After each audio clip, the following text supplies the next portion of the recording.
Hello students. Today's topic are application of Schrodinger wave equation, the second unit of quantum mechanics physics by Shweta Mehra. तो हम पढ़ेंगे free particle in one dimensional box. One dimensional जो हमने box लिया है वो rectangular है, उसमें potential well with reflecting balls और ऑफ इनफाइनाइट पोटेंशियल हाइट है। The simplest form of particle in a box model consider as one dimensional system। ठीक है, उसको हमने कंसिडर किया है कि पार्टिकल वन डायमेंशनल सिस्टम में है। द पार्टिकल में only move backward and forward along a straight line. तो हमने एक ही डायमेंशन यानी एक्स एक्सिस मान के चला, या तो वो स्ट्रेट फॉरवर्ड जाएगा या फिर वो बैकवर्ड फॉर्म में जाएगा, ओनली स्ट्रेट लाइन में मूव करेगा। और जो वॉल है वो इनपेनिट्रेबल है। ठीक है, हर दोनों साइड हमारे पास क्या है, इनपेनिट्रेबल बैरियर्स है या फिर वॉल्स जो जिसके कारण क्या होगा, पार्टिकल बाहर नहीं जाएगा। The walls of one dimensional box में be visualise as a region of space within infinite large potential energy. जो इसके अंदर क्या है, वो रीजन, उसके अंदर एक स्पेस रीजन है जहाँ पे इनफाइनाइट लार्ज एनर्जी है आउटसाइड द बॉक्स। ठीक है, इनसाइड बॉक्स में नहीं, आउटसाइड द बॉक्स में क्या है, large amount of potential energy है। The interior box as a constant, लेकिन जो इंटीरियर बॉक्स है वो कांस्टेंट है, वहाँ पे जीरो पोटेंशियल एनर्जी है। दिस मीन्स वहाँ पे कोई फोर्स एक्ट नहीं होगा पार्टिकल जो इनसाइड द बॉक्स है, बट वो क्या करेगा, फ्रीली मूव करेगा in that region. Infinitely large forces repel the particle it touch the walls of the box. वो रिपेल करेगा कि जो पार्टिकल है वो वॉल्स को टच ना कर पाए। ठीक है, प्रिवेंटिंग इट फ्रॉम एस्केपिंग, मतलब कि पार्टिकल बाहर ना जा पाए, इसलिए क्या लार्ज अमाउंट ऑफ फोर्स है यूज होगा आउटसाइड द बॉक्स में। ठीक है, the potential energy in this model is given by V x zero, जो लिमिट्स दे रखी है, ज़ीरो से लेकर ये जो करली ब्रैकेट है वो यहाँ आएगी, बाय मिस्टेक नीचे चली गई है। ज़ीरो मतलब एक्स वेरी करेगा greater than zero but less than A inside the box. और इन्फिनिटी कब होएगी पोटेंशियल एनर्जी, जब क्या होगा, एक्स हो जाएगा लेस देन जीरो या ग्रेटर देन ए आउटसाइड बॉक्स के लिए। ठीक है, हमारे पास 2 पॉइंट्स क्या हैं कि वाल है वो नॉन पेनिट्रेबल है, कोई तो पार्टिकल का कोई चांस ही नहीं है कि वो आउटसाइड बॉक्स में मिले। सेकंड, जो वॉल है वो बॉक्स की क्या रिजिड है, परफेक्टली इलास्टिक है, तो टोटल एनर्जी पार्टिकल की क्या रहेगी, कांस्टेंट रहेगी। ठीक है, तो इसमें काइनेटिक एनर्जी ही रहेगी। ठीक है, तो ये दो कंडीशन होएगी। और थर्ड क्या था सर, कि हमारी पोटेंशियल एनर्जी क्या रहेगी, ज़ीरो रहेगी।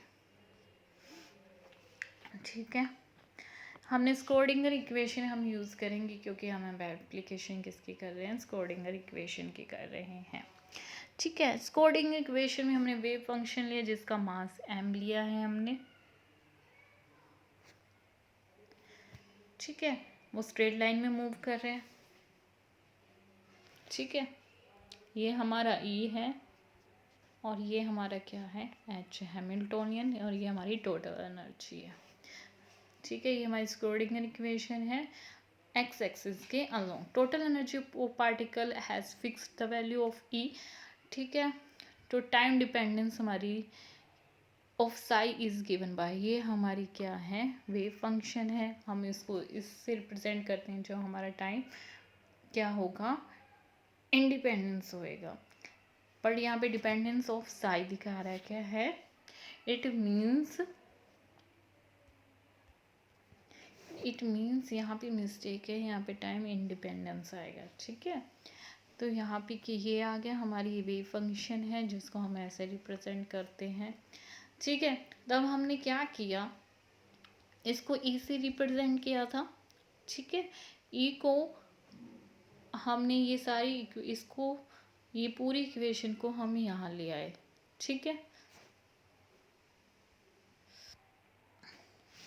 इसको ई मान लिया, ठीक है।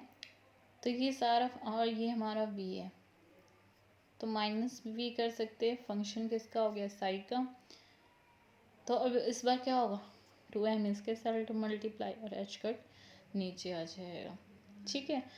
प्लस में तो ये है ही, तो प्लस में ये आ जाएगा। ये इक्वेशन यहाँ से आई है। ओके ओके, देन हमें क्या करना है, सॉल्यूशंस फाइंड करने हैं पोटेंशियल फंक्शन का वी एक्स के अलोंग। तो ये हमारे सामने है, जैसे ये बॉक्स है मान लो, ठीक है। ये बॉक्स है हमारा, इसके अंदर पार्टिकल है, पोटेंशियल एनर्जी 0 है, आउटसाइड पे पोटेंशियल एनर्जी लार्ज अमाउंट पे है दोनों साइड, ठीक है। इन्फिनिटी मीन्स हम बहुत ही लार्ज अमाउंट में है, हमने वन डायमेंशनल बॉक्स लिया हुआ है, ठीक है। अब हमारी क्या है, potential energy inside the box, यानी जो वी एक्स क्या है हमारी 0 है, तो यहाँ पे जो वी की वैल्यू है वो क्या हो जाएगी, 0 हो जाएगी, ठीक है। तो हमारी इक्वेशन ये बन जाएगी। ये क्या होती है, हमारी काइनेटिक एनर्जी होती है, और पोटेंशियल एनर्जी हमारी क्या होगी, ये 0 तो हो ही गई है। तो इसको हम कैसे लिख सकते हैं, half m v square, m से मल्टीप्लाई एम से डिवाइड, हमारा ये आ गया, ठीक है। P x square by 2m, axis के अलोंग ले रहे हैं हम मोमेंटम को, और हमें पता है कि हम p को कैसे लिख सकते हैं, √2m ही लिख सकते हैं, ठीक है। अगर पी स्केयर करेंगे तो ये क्या बन जाएगा, 2m ही बन जाएगा, बाय में एच कट स्केयर, ठीक है। तो हम इसको क्या लिख सकते हैं, पी एक्स स्केयर बाय में एच कट का स्केयर, और हमें पता है प्रोपेगेशन कांस्टेंट की वैल्यू क्या होएगी, 2π/λ होती है, ठीक है। तो इसको हम ऐसे भी लिख सकते हैं कि यहाँ पे क्या है, प्रोपेगेशन कांस्टेंट है। अब ये सारी वैल्यू हम इसमें अबव वाली वैल्यूज़ में हम पुट कर देंगे, ठीक है। ये एज इट इज़ रहेगा, आपकी बुक में मिसिंग है, आप इसे यहाँ पे साइन लगा लेना, ये वाला एज इट इज़ रहेगा, ठीक है। 2m ई बाय में एच कट स्केयर बाय में के स्केयर 5, हम इसको इस तरीके से लिख सकते हैं। इसका जो सोल्यूशन मान के चलते हैं हम, हमारा जनरल सोल्यूशन ये निकल के आता है इस इक्वेशन का, ठीक है। सॉरी ये नहीं आएगा यहाँ पे, तो सारा सोल्यूशन हमारे पास क्या आएगा, ये निकल के आएगा, ओके। तो हम क्या मान के चलते हैं कि ए बी हमारा क्या आर्बिट्रेरी कांस्टेंट है, ठीक है, जिसमें बाउंड्री कंडीशन लगी हुई है। जो हमारा साई फंक्शन है उसको बाउंड्री कंडीशंस को सेटिस्फाई करना ही पड़ेगा, चाहे क्या हो जाए, डिसकॉन्टीन्यूटी हो जाए पोटेंशियल एनर्जी में। हमें एक्स 0 लेंगे पहले, और हमने एक्स ए लेंगे, जैसे हमने स्टार्टिंग में ही आउटसाइड बॉक्स की कंडीशंस लेके चलेंगे पहले, ओके। तो हमने क्या लिया, एक्स 0 और एक्स ए ले लिया, और जहाँ पे साई एक्स क्या हो जाएगा, कॉन्टिन्यूस होएगा दिस पॉइंट पे, ठीक है। अगर हम इस इक्वेशन पे क्या करें, एक्स की वैल्यू पहले हमने क्या कर दी, 0 पुट कर दी, इस इक्वेशन में हमने वैल्यू 0 पुट कर दी, तो e की पावर क्या बन जाएगी, 0, जो किसकी इक्वल होती है 1, तो हमारा a और यहाँ से b रह जाएगा, e प्लस में b रह जाएगा, किसके इक्वल होगा, 0 के। वही आई है ये इक्वेशन 2.9। फिर हमने क्या किया कि पहले 0 पुट करी, फिर a पुट करी, दोनों को a पुट कर दिया, ठीक है। इस इक्वेशन के अकॉर्डिंग जहाँ पे हमने ये 2.9 के, और इक्वेशन के according b is equal to minus, अगर a प्लस b है तो a क्या हो सकता है, माइनस b हो सकता है, ठीक है। तो यही चीज़ हमने इसमें पुट करी, ठीक है। हमने a को हम माइनस ए भी लिख सकते हैं, b को हम क्या लिख सकते हैं, माइनस ए लिख सकते हैं, ठीक है। तो हमने इसको ऐसे पुट ऑन कर दिया। फिर हमने क्या किया, इसको एक प्रॉपर फंक्शन बनाने के लिए, किसी का फॉर्मूला बनाने के लिए हमने 2 आइटा से मल्टीप्लाई कर दिया, 2 आइटा से भी डिवाइड कर दिया। ये हमारा किसका फंक्शन होता है, साइन के की वैल्यू होती है, फार्मूला होता है, तो हमने वही पुट कर दी, ठीक है, इसको इक्वल कर दिया 0 के, साइन के ए इज इक्वल टू 0। अब हमें पता है कि ए की वैल्यू कहाँ पे 0 होती है, एन पाई पे, ठीक है, और एन कोई भी वैल्यू हो सकती है 1 2 3। तो हमारे के की वैल्यू यहाँ से क्या निकल के आती है, n pi by a. 0 and negative value of a not permissible, मतलब कि हमें पता है कि कांस्टेंट ए है वो 0 नहीं ले सकते, बिकॉज बी क्या है, माइनस ए के इक्वल है। तो अगर बी माइनस ए है, तो अगर हमने ए कांस्टेंट अगर 0 ले लिया तो वो बी माइनस ए भी किसके इक्वल हो जाएगा, 0, जो कि एक सोल्यूशन नहीं बनता वेव फंक्शन का, जहाँ पे क्या हो जाएगा, सारे वेव फंक्शन ख़त्म हो जाएंगे और उसको कोई फिजिकली मीनिंग ही नहीं रह जाएगा। तो एन हम क्या नहीं ले सकते, 0 के इक्वल नहीं ले सकते, ना ही उसको हम नेगेटिव ले सकते, बिकॉज एन क्या हो जाएगा, 0 होएगा। जो अगर एन 0 हो जाएगा तो के भी क्या हो जाएगा, 0 हो जाएगा। तो मतलब momentum and kinetic energy particle भी क्या हो जाएगा, 0 हो जाएगा, ठीक है। मतलब पार्टिकल हमेशा क्या रहेगा, अगर कि काइनेटिक एनर्जी हो जाएगी तो वो पार्टिकल क्या होएगा, रेस्ट पे ही रहेगा। तो मतलब वो फिजिकली हम वो कह सकते हैं कि वो ट्रू होएगा ही नहीं, ठीक है। अगर के की वैल्यू 0 हो जाएगी तो हमारा साई फंक्शन भी क्या हो जाएगा, यानी वेव फंक्शन भी क्या हो जाएगा, 0 हो जाएगा। अगर वो 0 हो जाएगा तो क्या आएगी, हमारी प्रोबेबिलिटी डेंसिटी भी हो जाएगी 0, जैसे हमें पार्टिकल का ये पता लगेगा कि वो पार्टिकल बॉक्स में है ही नहीं। इसका मतलब क्या होगा, प्रोबेबिलिटी डेंसिटी 0 हो जाएगी, इट मीन्स पार्टिकल बॉक्स में है ही नहीं। लेकिन हमने कंसीडर किया था कि पार्टिकल बॉक्स में है, तो हम 0 नेगेटिव वैल्यू नहीं ले सकते हैं एन की, ठीक है। Negative value and simply repeat the corresponding value for the positive and do not give the independent solution. Negative क्या हो सकता है कि इंडिपेंडेंट सोल्यूशन नहीं देगा, ठीक है। हमने ये लिया, ये वैल्यू हमने यहाँ से फाइंड आउट करी थी अभी। हमने इस 2 आयोटा ए को हमने क्या मान लिया, सी मान लिया, जो कि एक कांस्टेंट है। हम सी की वैल्यू निकाल लेंगे। Evaluate the of constant c, we can apply the normalize condition, total probability finding the, हमें पता ही है प्रोबेबिलिटी फाइंडिंग में क्या करते हैं, हम स्केयर करते हैं, किसके इक्वल होता है 1, और इसका इंटीग्रल लेते हैं, ये वही लिखा है, ठीक है। अब हमारे पास क्या है, सी है, तो इसका हमेशा उसका क्या हो जाएगा, कांस्टेंट मोड्स में लिखेंगे इसका स्क्वायर। और हमने साई एक्स का निकाल ही रखा था, साइन के एक्स होता है, इसका भी स्क्वायर करेंगे तो ये 1 के इक्वल होएगा। लिमिट लगाएंगे 0 to 1, ठीक है। हमने के की वैल्यू अभी ऊपर निकाली थी, एन पाई बाई ए है, तो हमने वो पुट कर दी, ठीक है। अब हम क्या करेंगे कि हमें पता है कि साइंस के पाई को अगर हम कोस में चेंज करेंगे तो हमें क्या करना पड़ेगा, 1 2 से डिवाइड भी करना पड़ेगा, और इसके यहाँ 2 से मल्टीप्लाई भी करना, और 1 में से माइनस करेंगे। हम यही मेंशन किया हुआ है, ठीक है। फिर हम क्या करेंगे, उसको सेपरेटली करेंगे, ठीक है। इसको सेपरेट और इसको सेपरेट हम सोल्व करेंगे। आपके बुक में कोस नहीं है, आप कोस लगा लेगा, ठीक है।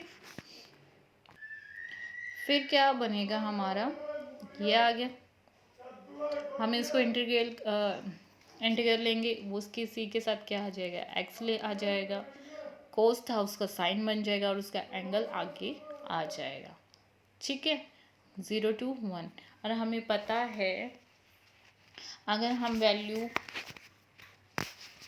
0 से हमने क्या पुट करनी है, ए करनी है। हमने पहले वाले में ए पुट किया तो a/2 है, क्योंकि x/2 आई थी, तो a/2 आएगा। और साइन 0 पे क्या वैल्यू क्या होती है, 0 होती है, ठीक है। और अगर हम साइन 2π/a करेंगे, और हमें पता है साइन 2π पे क्या होएगी, वैल्यू 0 होएगी, इसलिए ये पूरा 0 हो जाएगी, इक्वल टू 1 की। यहाँ से हम c की वैल्यू ले सकते हैं, क्या आ जाएगा, ये 2 इधर आ जाएगा, बाय में a स्क्वायर है तो उसका रूट आ जाएगा। ये वही लिखा है। अब हमने जो फंक्शन लिया था सी की वैल्यू ये और साइन की वैल्यू ये, ठीक है, ये हमारा क्या है, नॉर्मलाइज वेव फंक्शन आ जाएगा। हम आइगन फंक्शन लेंगे तो वैल्यू हम पुट करते जाएंगे, ठीक है। पहले हमारी क्या थी, 1/2 है, 2 है, n की वैल्यू हम 1 2 3 पुट करेंगे तो हमारी वैल्यू ये आ जाएगी, ठीक है। सिमिलरली हमारा मोस्ट इम्पोर्टेंट हमारा क्या है, दिस वन है, नोट्स के लिए हम जहाँ पे हम n की वैल्यू 1 पुट करेंगे और हमारा क्या आ जाएगा ये, तो ये हमारा किसका है, हाफ है, तो हमारी कर्व साइन फंक्शन की ये बनेगी, ठीक है। a/2 है तो वहाँ से ये रिवर्स करेंगे तो a/2 ही आएगी, ओके। सिमिलरली हम जैसे बढ़ाते जाएंगे, y2 निकालते जाएंगे तो इसका क्या होता रहेगा, एक्साइटेड स्टेट में आती रहेगी, फिर सेकंड हाइट स्टेट में, तो हमारी कर्व आइगन फंक्शन की इस तरीके से प्लॉट होएगी। फिर हम आती है एनर्जी ऑफ आइगन वैल्यूज़। हमें पता है के की वैल्यू क्या आती है, π/a, तो के स्केयर की वैल्यू क्या हो जाएगी, ये हो जाएगी। हम के स्केयर को जो हमने स्टार्टिंग में वैल्यू ली थी, जहाँ पे हमने इसको के स्क्वेयर के इक्वल रखा था, इस फंक्शन को 2me में एच कट के स्केयर को, उसको हमने के इक्वल रखा था, के स्केयर के इक्वल रखा था, जहाँ पे हमने p/h कट स्केयर लिया था, उसको हमने के इक्वल किया था, तो वैल्यू वहाँ पुट कर, यहाँ से हम en की वैल्यू निकाल लेंगे। But momentum of the particle inside the box हम px क्या लेंगे, एच कट के लेंगे, तो जहाँ से हमारी क्या आएगी वैल्यू px की, ये आ जाएगी, ओके। अब हम निकालेंगे नोड्स और एंटी नोड्स। नोड्स कहाँ होगा, जहाँ पे साई एक्स क्या हो जाएगा, 0 हो जाएगा nth क्वांटम स्टेट में, और जहाँ पे साइन क्या हो जाएगा, 0 होएगा। मतलब पार्टिकल जैसे ये वेव है, ठीक है, यहाँ पे क्या वैल्यू आएगी, 0 आएगी, जहाँ पे एम्पलीट्यूड भी 0 आएगा तभी तो यहाँ पे नोड्स बनेगा, और एंटी नोड्स कहीं भी नॉन ज़ीरो, यहाँ पे भी और यहाँ पे एंटी नोड है, लेकिन नोड्स कहाँ बनेगा, इस पॉइंट में, ठीक है, ये जो पॉइंट है। तो यहाँ पे हम साइन n π/x a क्या लेंगे, 0 लेंगे, और हमारा n π/a किसके इक्वल होगा, 2p π/2 पे, और यहाँ पे p क्या है, हमने एक नंबर्स लिए हैं 0 to n पे, यानी कि हमारी जो वैल्यू होएगी कहाँ कहाँ 0 आएगी, हमने उसी को इंडिकेट किया है। इसको हमने x मान लिया, ठीक है, यहाँ पे x मान लिया, जो कि हमारी क्या है, वैल्यू डिनोट करता है p/a को। जहाँ पे नोट्स अक्कर होंगे, जहाँ पे x की 0 आएगी, a/n है, 2a/n है, और n/an है, यहाँ पे हमारी क्या होएगी, नोट्स बनेंगे, जहाँ पे साइन की वैल्यू 0 होएगी, यानी पार्टिकल पोजीशन क्या होगी, 0 होगी। और एंटी नोड्स क्या होंगे, जहाँ पे मैक्सिमम वैल्यू होएगी, यानी साइन की मैक्सिमम वैल्यू होती है 1 पे, यानी sign n/x is equal to क्या होना चाहिए, a, ठीक है। तो हमारी जो वेव फंक्शन हमने निकाला था अभी प्रीवियस, जहाँ पे हमने y निकाला था कि c इंटू साइन n/x/a, सी की वैल्यू निकाली थी हमने निकाली थी ये 2a/√2/a निकाली थी, इसका a, और हमने 1 वैल्यू यहाँ से आई है, जहाँ पे हमने sin n/x/a क्या लिया है, 1 लिया है, ठीक है। इसको यहाँ कर दिया, उसको हमने p माना, तो इसको हम क्या मान लेंगे, ओड सेक्शन में 2p + 1/2, और p की वैल्यू कुछ भी हो सकती है। यहाँ पे हमारे क्या होंगे, एंटी नोड्स अक्कर होंगे, जहाँ पे x की वैल्यू ओड्स में आएगी, ठीक है। Nodes occur eight x0 and xa, anti nodes occur कहाँ होंगी, जहाँ पे x की वैल्यू a/2 होएगी, और n2 कहाँ होंगे, n2 यानी नेक्स्ट एक्साइटेड स्टेट है, n1 जहाँ ग्राउंड स्टेट था, N2 एक्साइटेड स्टेट है। नोड्स अक्कर होंगे जहाँ पे A/2 होगा और X A होगा, और एंटी नोड A/4 और X किस पे होगा, 3A/4 पे। ठीक है, जो हमने सिमिलरली इसमें भी ऐसे, तो इससे हमें पता चल जाएगा नोड्स और एंटी नोड्स कहाँ बनेंगे। ग्राउंड स्टेट के लिए हम एन मैक्सिमम लेंगे, यानी 1 लेते ग्राउंड स्टेट के, जहाँ पे प्रोबेबिलिटी आएगी A/2। फर्स्ट एक्साइटेड स्टेट है N/2, मैक्सिमम क्या होगा A/4 और X 3/4। ठीक है, सिमिलरली फिर आते हैं 0 point energy for a particle in 1 dimension box. इसमें हमने पार्टिकल लिया डायमेंशन बॉक्स में, लेंथ a में, और nth वेव लिया, एनर्जी आइगन वैल्यू हमने y लिया है यहाँ। ये हमारे c है और यहाँ पे हमारा साइन का फंक्शन है। हमें en की वैल्यू हमने अभी निकाली थी, वो क्या निकाली थी, ये निकाली थी। ठीक है, एन हमने ज़ीरो मान लिया और हमारी एनर्जी भी ज़ीरो मान ली, तो साइन फंक्शन क्या बनेगा, जीरो बनेगा। कि इट मीन्स जो हमारा ई नोड है वो क्या होएगा, जीरो होएगा, यानी पार्टिकल क्या होएगा, बॉक्स के अंदर होएगा, मतलब विद इन द बॉक्स है बट नील है। That means the there can no particle in the box, यानी इस वहाँ पे कोई पार्टिकल है ही नहीं, जहाँ पे सब जीरो हो जाएंगे। तो particle in the box n can not be zero, तो हमने अभी पढ़ा था कि एन जीरो नहीं हो सकता। तो उसके लिए हमें स्मॉलेस्ट पॉसिबल निकालना है, तो इसलिए हमने N1 ले लिया। यहाँ पे जो फर्स्ट एक्साइटेड स्टेट है यानी ग्राउंड स्टेट पे है, हमने वो किया, एन की वैल्यू हमने 1 ली है, तो हमारा E1 क्या आ जाएगा, ये। थस द हमारी जो मिनिमम एनर्जी है पार्टिकल की वो ये है। In another word, even when the temperature of the box is reduce to 0 kelvin, अगर हमने जो टेम्परेचर लिया वो 0 केल्विन लिया है जो, तो हमारी टोटल एनर्जी क्या, E1 विल नॉट बी 0, तो हमारी फर्स्ट E1 जो हमारी एनर्जी है वो 0 नहीं होगी, क्योंकि हमने E की वैल्यू ये निकाली थी। ये हमारी क्या है, 0 पॉइंट एनर्जी है फॉर द पार्टिकल। ठीक है, और अगर हमारा M लार्ज होता है तो हैवी पार्टिकल है, और A is very large for the box, तो क्या आएगा, 0 पॉइंट एनर्जी इज ऑलमोस्ट क्या हो जाएगी, 0 हो जाएगी। अगर M हमारा बहुत ही ज़्यादा लार्ज है तो हमारा पार्टिकल हैवी पार्टिकल होगा। ठीक है, तो ये थे हमारा फ्री पार्टिकल के लिए हमने किया था। ओके, तो thank you so much, stay safe.